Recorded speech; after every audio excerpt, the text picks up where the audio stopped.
Sultan Sulaiman pertama, yang dikenal di barat sebagai Sulaiman yang Agung dan di timur sebagai sang pembuat hukum, berdiri sebagai salah satu tokoh paling penting dalam sejarah Ottoman. Masa pemerintahannya yang terbentang dari tahun 1920 hingga 1906 menandai puncak kekuasaan dan pengaruh Ottoman. Kekaisaran Sulaiman membentang di 3 benua, dari Gerbang Wina hingga Padang Pasir Arabia, mencakup wilayah yang luas dan beragam. Kehebatan militernya melegenda, hanya disamai oleh ketajaman administrasinya dan dukungannya terhadap seni, budaya, dan ilmu pengetahuan. Esai ini menyelidiki kehidupan dan zaman Sultan Sulaiman, menjelajahi perjalanannya dari seorang pangeran menjadi kaisar, kemenangan dan cobaannya, dan jejak yang tak terhapuskan yang ia tinggalkan di panggung dunia. Kisah Sulaiman adalah tentang ambisi, keyakinan, dan dorongan tanpa henti untuk memperluas wilayah kekuasaannya, serta memperkuat kekaisarannya. Dia mewarisi kerajaan yang kuat dari ayahnya, Selim pertama. Tetapi melalui ambisi dan keterampilannya sendiri, dia mengubahnya menjadi negara adidaya yang disegani. Dia menantang Habsburg di Eropa, bentrok dengan Safawi di timur, dan memperluas dominasi Ottoman atas Mediterania, menjadikan kekaisarannya sebagai kekuatan maritim yang dominan. Lebih dari sekadar penakluk, Sulaiman adalah administrator yang terampil dan pelindung seni yang cerdas, yang memahami pentingnya budaya dalam memperkuat kekaisarannya. Dia mereformasi sistem hukum Ottoman, membuatnya mendapatkan gelar sang pembuat hukum, dan mengawasi zaman keemasan budaya Ottoman, yang dikenal dengan kemajuan dalam seni, arsitektur, dan ilmu pengetahuan. Masa pemerintahannya menyaksikan pembangunan masjid, jembatan, dan istana yang megah. Banyak di antaranya masih berdiri sampai sekarang sebagai bukti kehebatannya dan warisan arsitekturalnya. Namun kehidupan Sulaiman bukannya tanpa kompleksitas dan tantangan pribadi. Hubungannya dengan Hürrem Sultan, seorang mantan gadis budak yang menjadi istri sahnya, terus memesona para sejarawan dan menjadi subjek banyak penelitian. Esai ini meneliti tidak hanya prestasi militer dan politik Sultan, tetapi juga hubungan pribadi dan perjuangan internal yang membentuk pemerintahannya, memberikan pandangan yang lebih mendalam tentang kehidupannya. Pada akhirnya, esai ini berusaha untuk memberikan potret yang bernuansa dari seorang penguasa yang mewujudkan kekuatan dan kemegahan Kekaisaran Ottoman pada puncaknya, serta warisan yang ia tinggalkan bagi generasi mendatang.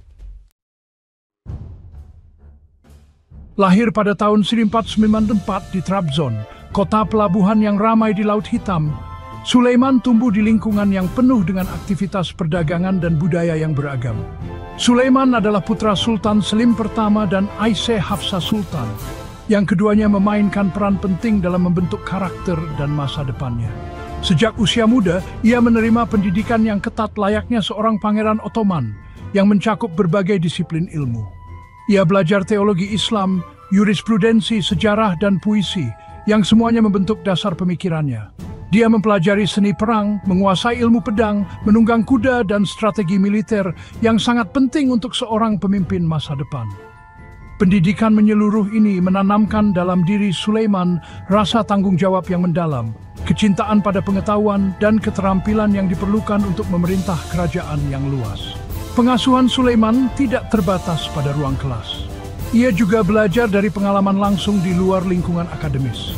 Sebagai seorang pangeran muda, ia diangkat menjadi gubernur Provinsi Manisa, sebuah praktik umum untuk mempersiapkan para pangeran Ottoman untuk peran kepemimpinan di masa depan.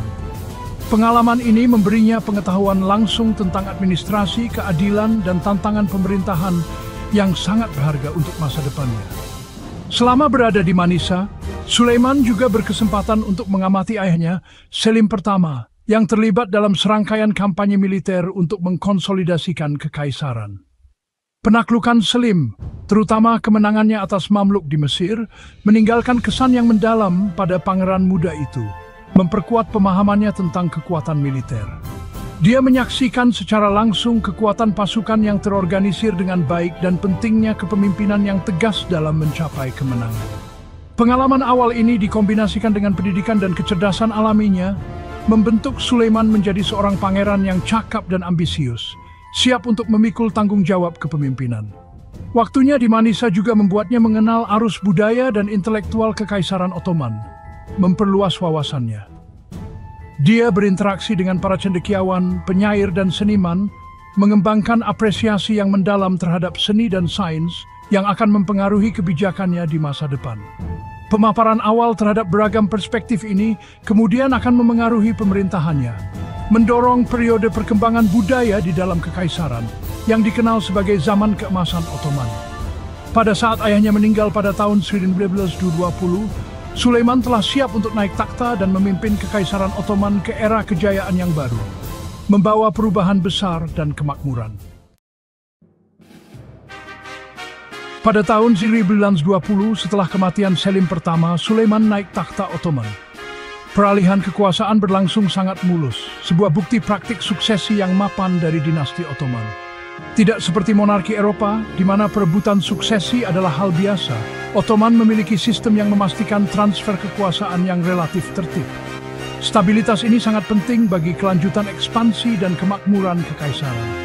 Sulaiman, pada usia 26 tahun, mewarisi kerajaan yang luas dan kuat, tetapi juga tantangan yang menyertainya. Ottoman adalah kekuatan yang sedang naik daun di dunia yang didominasi oleh kerajaan dan kerajaan yang mapan. Di barat terbentang Kekaisaran Habsburg, saingan untuk dominasi di Mediterania dan Eropa Tengah. Di timur, Kekaisaran Safawi Persia merupakan ancaman konstan. Sulaiman menyadari tantangan-tantangan ini, segera mulai mengkonsolidasikan kekuasaannya dan mempersiapkan serangkaian kampanye militer yang akan menentukan pemerintahannya. Dia mengerti bahwa untuk mempertahankan posisi kekaisaran, dia harus menjadi diplomat yang cakap dan komandan militer yang tangguh. Salah satu tindakan pertamanya sebagai sultan adalah mengamankan kesetiaan Janissary, unit infanteri elit tentara Ottoman. Dia melakukan ini dengan memberi mereka bonus pada saat penobatannya, sebuah praktik adat yang juga berfungsi untuk menggarisbawahi kemurahan hatinya dan memperkuat dukungan mereka. Dengan Janissary yang dengan teguh mendukungnya, Sulaiman mengalihkan perhatiannya keluar, menuju musuh-musuh yang mengancam perbatasan kerajaannya.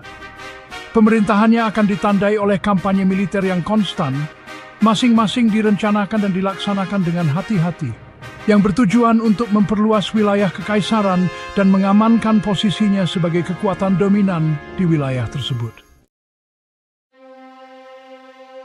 Pemerintahan Sulaiman dimulai dengan serangkaian kampanye militer yang menentukan yang memperkuat posisi Kekaisaran Ottoman sebagai kekuatan dominan di wilayah tersebut, memperluas pengaruhnya secara signifikan.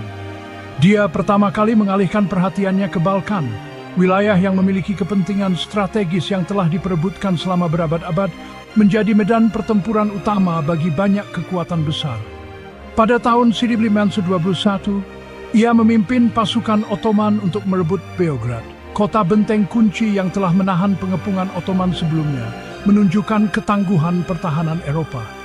Jatuhnya Beograd mengirimkan gelombang kejut ke seluruh Eropa, menandakan kedatangan kekuatan baru di panggung dunia, yang mengubah dinamika kekuatan di benua tersebut.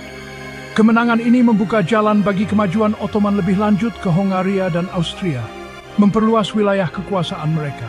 Dengan Balkan di bawah kendalinya, Sulaiman kemudian mengalihkan perhatiannya ke selatan, menuju Knights Hospitaller, ordo militer Katolik yang berbasis di Pulau Rhodes, yang telah lama menjadi ancaman bagi Ottoman.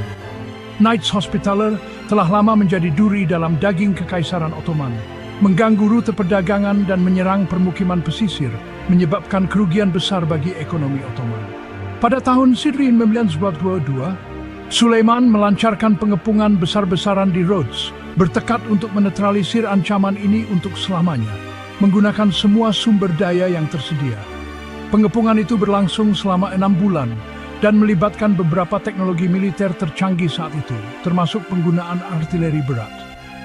Ottoman, yang dikenal karena penguasaan artileri mereka, membombardir pertahanan kota tanpa henti, menunjukkan kekuatan dan ketahanan mereka. Sementara Knights Hospitaller, yang terkenal karena keberanian dan kegigihan mereka, melakukan perlawanan sengit. Akhirnya pada tanggal 22 Desember 1922, Knights Hospitaller yang menghadapi kelaparan dan persediaan yang semakin menipis, menyerah kepada Sulaiman.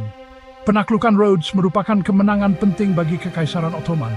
Itu menghilangkan musuh yang gigih, mengamankan kendali Ottoman atas Mediterania Timur, dan semakin meningkatkan reputasi Sulaiman sebagai ahli strategi militer yang brilian. Kemenangan-kemenangan awal ini membentuk pola yang akan menentukan pemerintahan Sulaiman. Perencanaan yang matang, tindakan yang tegas, dan kemauan untuk menggunakan diplomasi dan kekuatan militer untuk mencapai tujuannya, memastikan dominasi Ottoman.